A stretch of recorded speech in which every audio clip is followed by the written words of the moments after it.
Achas Shabsosai Tishmeru, Ki Oisi Beni Uveinechem L'Dorosechem, Lo Da'as, Ki Ani Hashem Mekadeschem. Parshas Ki Tissa gives us the mitzvah of Shabbos in a new light, explaining it in a way we've never heard before. Even though Shabbos itself, Klal Yisrael already learned in Morah before Matan Torah. Klal Yisrael heard about it in the Aseret HaDibros, Zachos Yom Shabbos L'Kadshay. Klal Yisrael heard about it also in B'Shalach with regards to the Mon, and again in Mishpatim it's referred to. But here in Parshas Ki Tissa, something very important is added. Several different aspects and insights into Shabbos become evident uniquely in Parshas Ki Tissa. The first is that Shabbos is referred to in the plural, that there is a Shabsosai, Shabtotai. It's not just the Pasuk could have said, Aches HaShabbos Tishmeru. But it doesn't. It says Shabsosai. There's something dual about the Shabbos, and that needs a better grasp. The second thing is, the Pasuk says, Lo da'as ki ani Hashem mekadeschem. There's something about Shabbos which is not just a question of keeping the Shabbos. It's not just a question of observing the Shabbos. The Pasuk here is telling us that Shabbos gives us a new da'as, a new mindset, a new way of understanding our existence, our relationship to HaKadosh Baruch Hu, and the meaning of Shabbos. All of that comes out in Parshas Ki Tissa in a new way, and that's what I'd like to have a look at initially, a little bit from a point of view of several of the Gedolei Meforshim. So what is it about the Shabsosai which is so interesting? So the Ramban has got a very interesting derech where he speaks about that the duality of Shabbos is the Shomer and the Zohar. The Shomer, of course, is the word used in the first version of Aseret HaDibros in Yisrael. Shomer is the word used in the second version of Aseret HaDibros. But Shomer and Zohar together represent the duality, which in the language of the Ramban is the Ahava and the Yira of HaKadosh Baruch Hu. That Yiras Hashem is expressed in Shmiras Shabbos, in our care and the observance of Shabbos, and not to violate the Shabbos. That's the care that we have out of Yira. But the Ahava is the Zochas Yom HaShabbos L'Kadsha. And the unique blend of Ahava and Yira, that is the Loda'as, that is the Shabsosai, that is the duality that Shabbos, the lesson of Shabbos, is that we can connect to HaKadosh Baruch Hu in this dual way, and that is a unique formula which comes out in Shabbos according to the Ramban.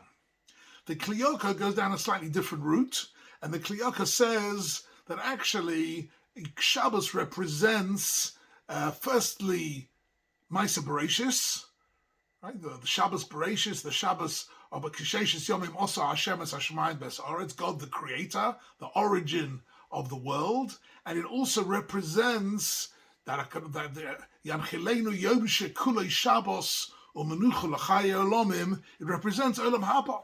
It represents the ultimate destiny of mankind. So in a sense, Shabbos, whenever we come to Shabbos, we're actually able to connect to the very beginning of time itself and to the very end of time itself. That the whole process of the existence that HaKadosh Baruch Hu brought into this world, he brought into this world with a Maisa Beria in the beginning and a Gula Acharona at the end, and these are connected to the essence of Shabbos. The Mahut of Shabbos is to connect together both the beginning and the ends, and in that sense, that's the Shabsosai.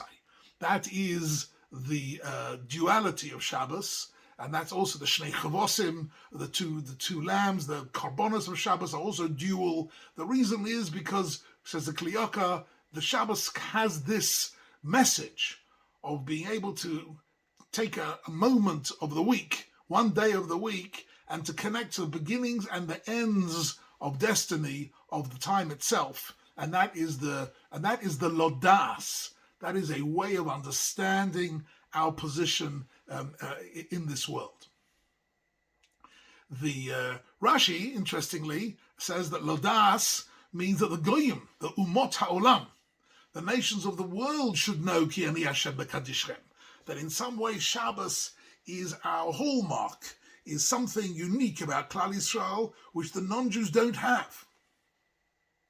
I'm reminded of a story of a good friend of mine many, many years ago, who had just graduated law school and was going to be interviewed and was interviewed by a well-known non-Jewish law firm for a position. And of course, he went into the interview with his yarmulke on, and they weren't strangers to the idea of Orthodox or from boys wanting to become lawyers. And so they said, one of the partners interviewing him said, "I understand from your skull cap that you're an Orthodox Jew, and of course I understand that means that Shabbat and the Sabbath and the Jewish festivals." So he said, "Yes, I can't come in on the Sabbath." So one of the partners wanted to press him on this. And one of the partners said to him, "I'd like to understand this a little bit better." He said, "I understand you can't come in on the Sabbath because you're spending the Sabbath together with your family, but let's say it was very urgent. Let's say it was very important for you to come in. We needed your input once in the course of a few years. I'm sure you'd come in. Is that not right?" He said, "Well, I'm afraid not. No, if it's Shabbos, I'm not available." He says, "Wait a minute, let me get this straight. What happens if it's our biggest client and it's his biggest deal and we need your signature? And without your signature, we're going to lose the deal. And are you telling me you won't come in?" So he says, "Look, if it's a Sabbath, then I'm not available. The Sabbath takes priority over anything and everything I will ever be able to do with this firm." And he said that the look on the face of the partners was a look of amazement.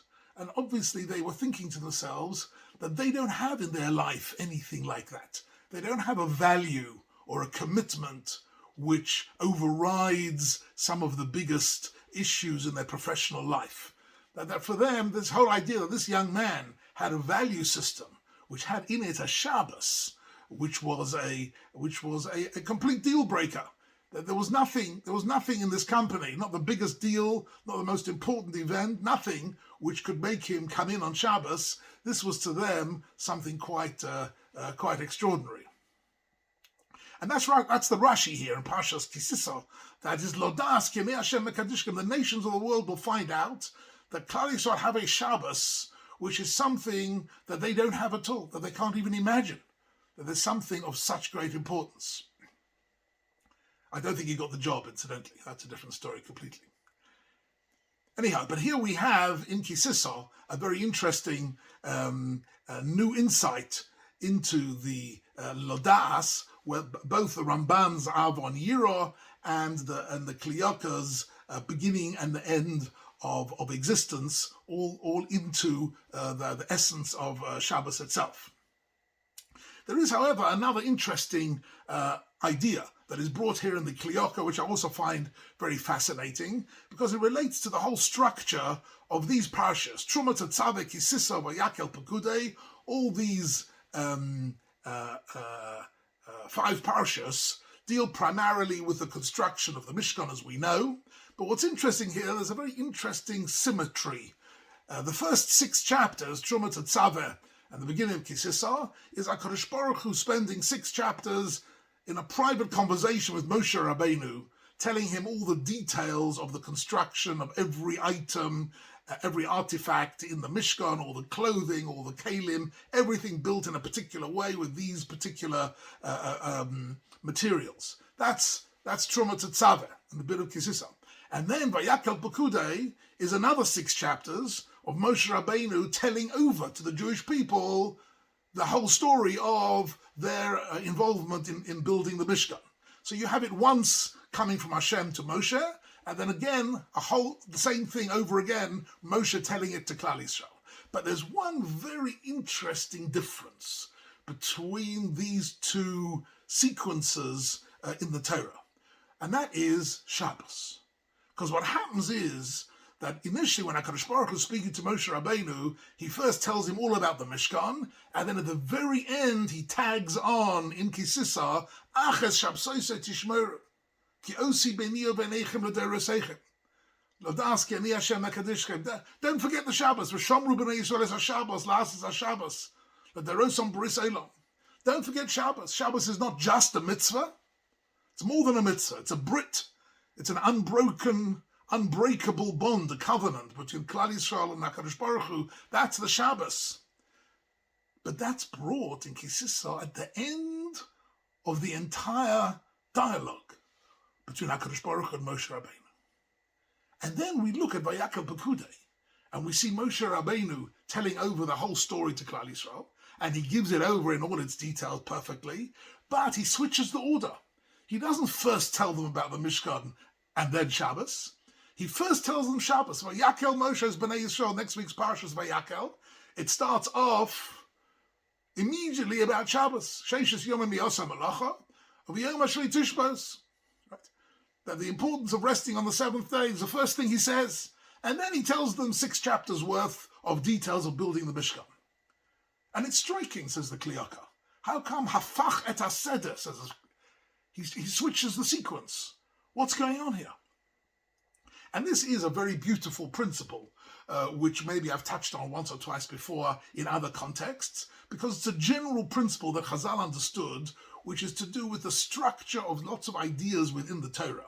And that is that when HaKadosh Baruch Hu is speaking to Klal Yisrael, HaKadosh Baruch Hu wants to highlight the uniqueness of the Jewish people.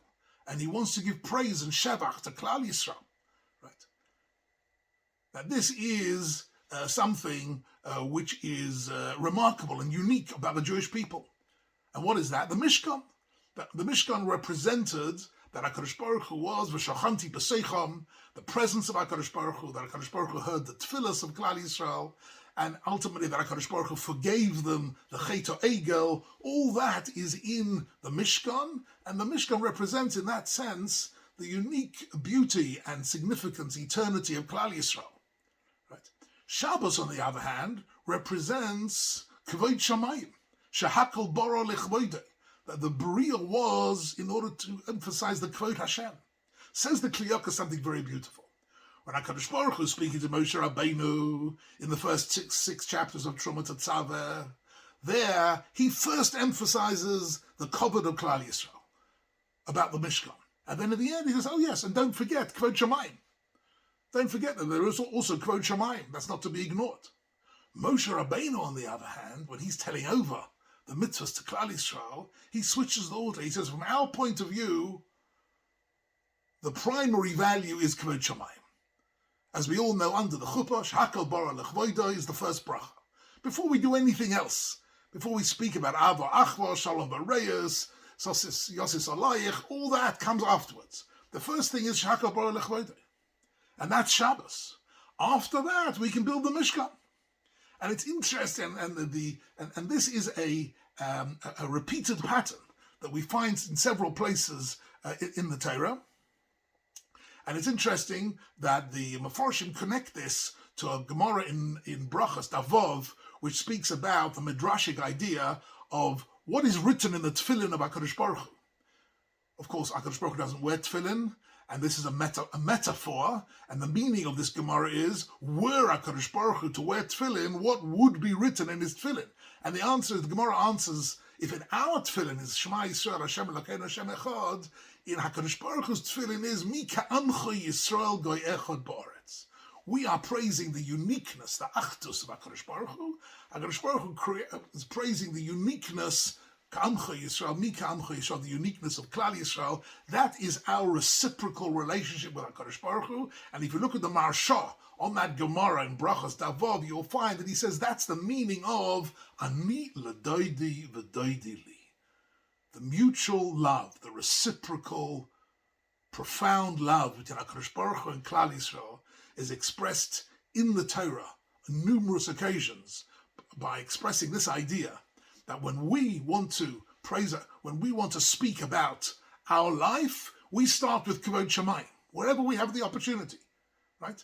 Famously, Rabbi Litzchak of Berditchev applies this also to Pesach, and with this I'll complete. He says that the Torah only calls the Yontif of Pesach, only calls it Chag HaMatzos. Right? Doesn't call it Pesach at all. Pesach in the Torah means the Korban.